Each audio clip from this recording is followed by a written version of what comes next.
If you are about to run your very first D&D session and you're thinking to yourself that you are not ready, take a deep breath because your first session doesn't need to be perfect. It just needs to work.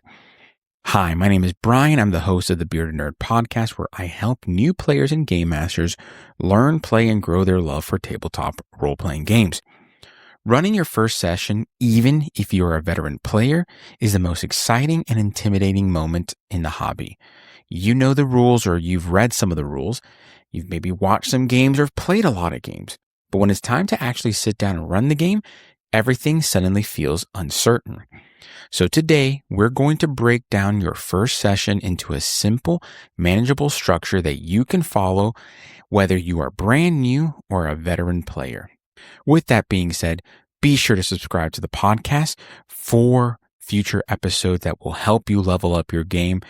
And sit back, relax, and let's dive into this episode of the Bearded Nerd Podcast.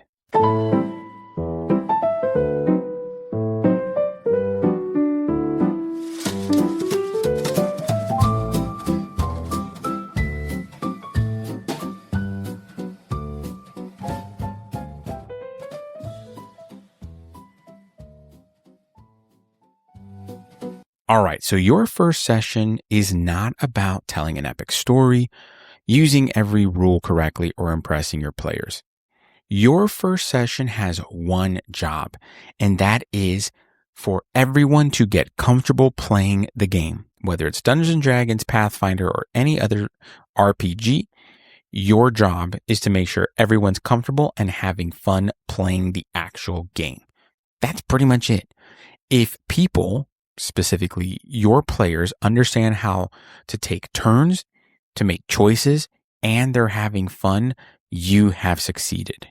Oftentimes, new players who have been exposed to games and shows like Critical Role feel like they need to replicate that. Even veteran players transitioning to the role of game master feel like they have to have some epic story planned out. But what we all forget is that we need to know how to play the game, and we need to be having fun together before any of that can take place. So again, your first session has one job, and that's to make sure that everyone is having fun and is comfortable playing the game. From there, that is when you can dive into having a very clear start of the situation.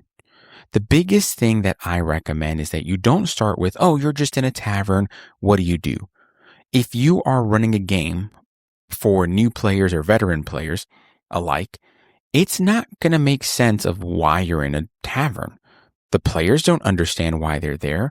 Their characters may know, but that is in-game knowledge. You have to provide the player with that.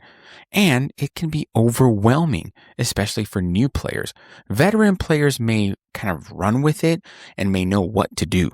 But if you are starting out, I would highly recommend that you start with direction.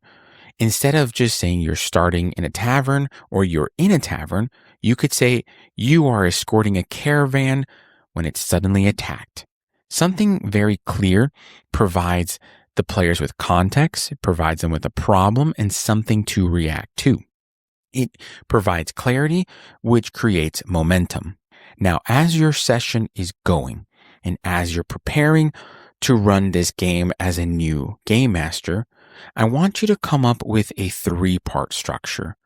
Number 1 is the opening scene. You can use what's called the orc system. It's an opening scene, a rising action, and then a closing action. So the opening scene or the opening action introduces the situation quickly and clearly. Part 2, or the rising action, is the problem, right? It gives the player something to solve, whether it's a fight, a mystery, a puzzle, a social interaction, whatever it may be. It's the main course, so to speak.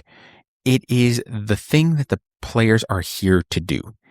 And then the closing action or the resolution, you wrap it up with a win or a consequence or a new question, and that completes the session.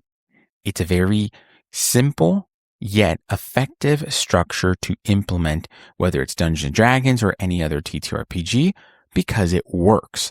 It's, again, very simple, and you can implement it at any point in your prep. Now, you may run up to a situation, or run into a situation rather, where you may be saying to yourself, what to do when you don't know what to do, right? What do you do in those moments of uncertainty?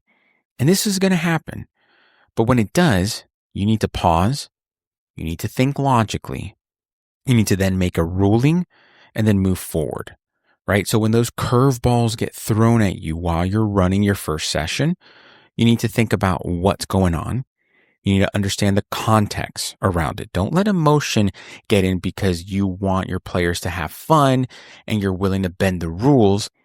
You need to think about the thing that's going on right now. So let's say, for example, there is a question about a certain spell being used, or ability even, and your players are asking you for an answer. Well, you need to provide them with the answer that makes the most sense from the standpoint of running the game. What is important right now from a story perspective? Unless you run things rules as written, you need to think about this and then just move forward, right? So pause, think logically, think about how this pertains to the story, make the ruling, and then move forward. You can say, hey, let's go with this for now, and then keep moving, and we can talk about this later, right? That confidence matters more than correctness when you're running your first session. Every game master, whether they've had 1,000 sessions under their belt as a player or whether they have only had one session, every game master tries to run the game perfectly. Don't do that. Keep the rules simple. Focus on what the D20 rules are. Focus on your basic actions and what those outcomes are. You can explain the rules as they come up, but you don't need to teach everything up front. Take it slowly. Just keep it simple right now. Yes, if you have previous experience, you can lean on that. I want you to lean on that. But if you are coming at this from the game master's perspective, things are going to be a little bit different, because your story that you're telling with your friends and the world that you're playing in may have been different than the experiences that you've had in the past as a player.